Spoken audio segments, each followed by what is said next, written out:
पीताम्बरा बंगलामुखी देवी महायज्ञ एवं श्री शिव कथा महोत्सव के चतुर्थ दिवस प्रातःकालीन सत्र में श्री महाकाल महामृत्युंजय यज्ञ हुआ, जिसमें मुख्य यजमान राजेश सक्सेना, ममता सक्सेना, के गुप्ता, प्रभा गुप्ता, अमित अग्रवाल, अशोक यादव, शैलेंद्र गुप्ता, अरुण त्यागी, करणवीर सिंह रहे। प्रसाद व्यवस्था शोभित सक्सेना, मुकेश त्यागी, अंशुल सिंघल की रही। अनुष्ठान श्री परिवार पीठाधीश्वर पंडित कृष्णा स्वामी जी के निर्देशन में आचार्य उत्तम पांडे, यश पांडे, तेज नारायण मिश्र ने कराया। सांध्यकालीन सत्र में शुक तीर्थ से पधारे आशीष माधव जी ने द्वादश ज्योतिर्लिंग कथा सुनाई। कहा कि हिंदू धर्म में भगवान शिव के द्वादश ज्योतिर्लिंग को काफी महत्व दिया जाता है, जो भारत के अलग अलग राज्यों में स्थित है। मान्यता है कि इन ज्योतिर्लिंगों के दर्शन मात्र से ही साधक की सभी मनोकामनाएं पूर्ण हो जाती हैं, साथ ही उसे जीवन में किसी भी तरह की परेशानी का सामना नहीं करना पड़ता। सोमनाथ ज्योतिर्लिंग सभी 12 ज्योतिर्लिंगों में ये प्रथम ज्योतिर्लिंग है, जो गुजरात के सौराष्ट्र जिले में समुद्र किनारे स्थापित है।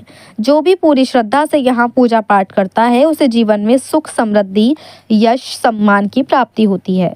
मल्लिकार्जुन ज्योतिर्लिंग मान्यता है कि इसके दर्शन मात्र से साधक को अश्वमेघ यज्ञ के समान फल प्राप्त होता है। सर्पदोष के पाप से मुक्ति के लिए इस लिंग का दर्शन मात्र ही काफी है। महाकालेश्वर ज्योतिर्लिंग इस ज्योतिर्लिंग में भगवान शिव के दक्षिण मुखी ज्योतिर्लिंग की उपासना की जाती है। इससे सभी तरह के भय, रोग और दोष से मुक्ति मिलती है। ये अकाल मृत्यु से रक्षा करता है। ओंकारेश्वर ज्योतिर्लिंग जिसके दर्शन से जीवन के सभी कष्ट दूर होते हैं। ये सिद्धिदायक शिवलिंग है, जहां शिव के उपासक सबसे ज्यादा साधना के लिए जाते हैं। केदारनाथ ज्योतिर्लिंग आदि गुरु शंकराचार्य द्वारा निर्माण कराया गया मंदिर केदारनाथ धाम, ये ज्योतिर्लिंग हिमालय की गोद में स्थित है। इसके दर्शन से सभी पाप धुल जाते हैं और मोक्ष की प्राप्ति होती है। भीमा शंकर ज्योतिर्लिंग कहा जाता है कि जो भी इनके दर्शन करता है, उससे हर तरह के भय और दोष से मुक्ति मिल जाती है, क्योंकि यहाँ महादेव की पूजा डाकिनी और शाकिनी नामक 2 दैत्य बहनें करती थीं। काशी विश्वनाथ ज्योतिर्लिंग इस ज्योतिर्लिंग के दर्शन के लिए देवी देवता तक स्वयं पृथ्वी पर आते हैं। मान्यता है कि यहाँ जिसकी भी मृत्यु होती है, उसे सीधे मोक्ष प्राप्त होता है। त्र्यंबकेश्वर ज्योतिर्लिंग यहाँ दर्शन करने से गौहत्या और ब्रह्म हत्या के पाप से भी मुक्ति मिलती है। बेकनाथ ज्योतिर्लिंग रावण द्वारा स्थापित ये ज्योतिर्लिंग झारखंड के देवघर जिले में स्थित है।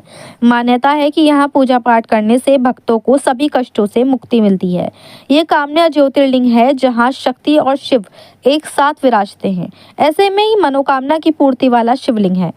नागेश्वर ज्योतिर्लिंग इसके दर्शन करने से तमाम पापों से मुक्ति मिलती है। रामेश्वर ज्योतिर्लिंग इस ज्योतिर्लिंग का दर्शन करने से ब्रह्म हत्या के दोष से मुक्ति मिलती है। घृणेश्वर ज्योतिर्लिंग धार्मिक मान्यताओं के अनुसार इसके दर्शन करने से सभी मनोकामनाएं पूरी होती हैं। कथा के पश्चात गायत्री ट्रस्ट द्वारा दीपोत्सव का आयोजन किया गया।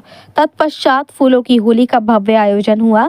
कार्यक्रम में मुख्य रूप से प्रिया अग्रवाल, के गुप्ता, सुधीर श्रीवास्तव, राजीव अग्रवाल मल्लू, दिनेश अग्रवाल, वरुण, नरेश सक्सेना, विकास ममगाई, मुकेश कौशिक, विपिन अग्रवाल, अनीता श्रीवास्तव और सुमन सक्सेना। संचालन राजीव अग्रवाल मल्लू एवं अवनीत सक्सेना ने किया। मुरादाबाद से सैयद फैजान अली की रिपोर्ट। मेहनत भी नहीं करनी है, माला भी मिल गई। सत्य बाबा जी ने कहा भगवान 2-4 गिर जाते, थोड़ा तिरछा और कर दो। तो घर गृहस्थी में कन्हैया के भी होते हैं, पर कन्हैया सिचुएशन को संभालना चाहते हैं। वो परिस्थिति को ज्यादा लंबा खिंचने नहीं देते, वो झगड़े को ज्यादा लंबा बढ़ने नहीं देते। तो संवाद बंद नहीं होना चाहिए, और अगर कोई बात हो गई है तो प्रयास ये होना चाहिए कि तीसरे आदमी तक ना पहुंचे, और अगर पहुंचे भी तो तुरंत की तुरंत ना पहुंचे। यहाँ यही गलती हो गई कि आपने हमारा चंद्रमा के साथ विवाह कर तो दिया है, लेकिन वो हमें ज्यादा महत्व नहीं देते, रुक्मिणी जी को ज्यादा महत्व देते हैं। में आकर के 6 रोग का शाप दक्ष ने चंद्रमा को दे दिया। एक चेयर यहाँ लगा।